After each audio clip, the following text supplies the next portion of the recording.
You know, I'm talking to you out of my book called Extraordinary, The Life You're Meant to Live. Do you know that God has called you to live an extraordinary life? What does it mean to be extraordinary? It means beyond the usual, beyond the norm. You break out of the status quo. This is literally God's will for your life as well as His pleasure. Do you know that God is pleased with you rising above the norm? He's the one that said in His Word, I've called you to be the head and not the tail, above only and not beneath. It has been God's desire for us to shine as bright lights to a lost and hurting world. You know, a lot has been said about the economy. Oh, the economy's been this and it's been that and things are really tough. I am so fed up of hearing about the economy out of God's people's mouth. The reason is, since when did God change His mind and say, oops, no longer is it I'll meet your needs according to my riches and glory. It shall now be, I will meet your needs according to the economy's ability.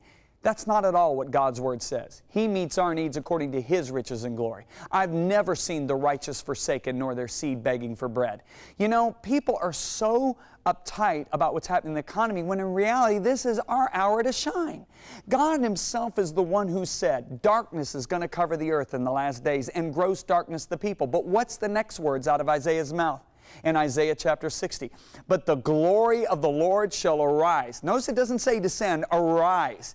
It's according to the power that's within us. Arise upon you, and the unbelievers will be drawn to your light.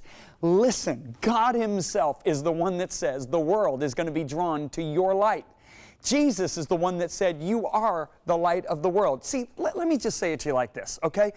Let's say we walk out into broad daylight. It's noontime out, it's sunny, it's beautiful, and we've got a 100-watt light bulb, and we turn on that 100-watt light bulb. Well, you can see the 100-watt light bulb, but it doesn't stand out.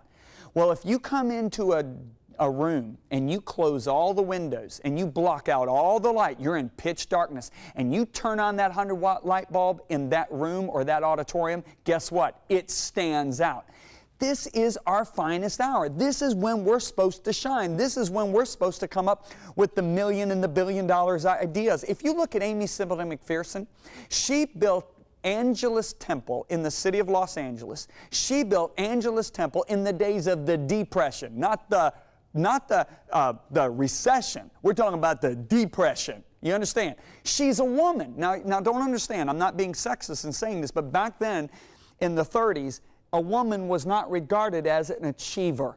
But Amy Sibley McPherson was an extraordinary woman. She had an extraordinary God and had extraordinary grace. And so she rose up in the power of that grace. And she believed God. And she built a 5,000-seat auditorium in the days of the Depression.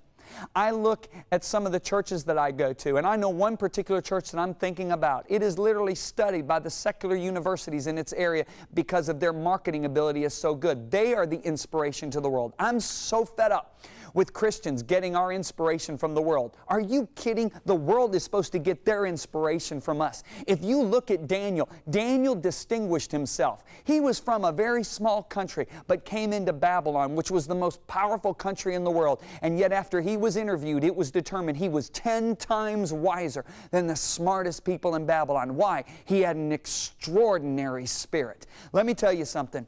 You need to understand that it is God's will for you to live an extraordinary life. I don't care if you're a stay-home mom. I don't care if you are in the medical field, if you are a school teacher. It doesn't matter if you're a factory worker. God has called you to shine in the arena of life that He has called you to. Not by being positive in your thinking, not just by reading self-help books, not by anything else other than by the power of His grace that He has placed within you. And that's what I talk about in this book, and I hope you get it.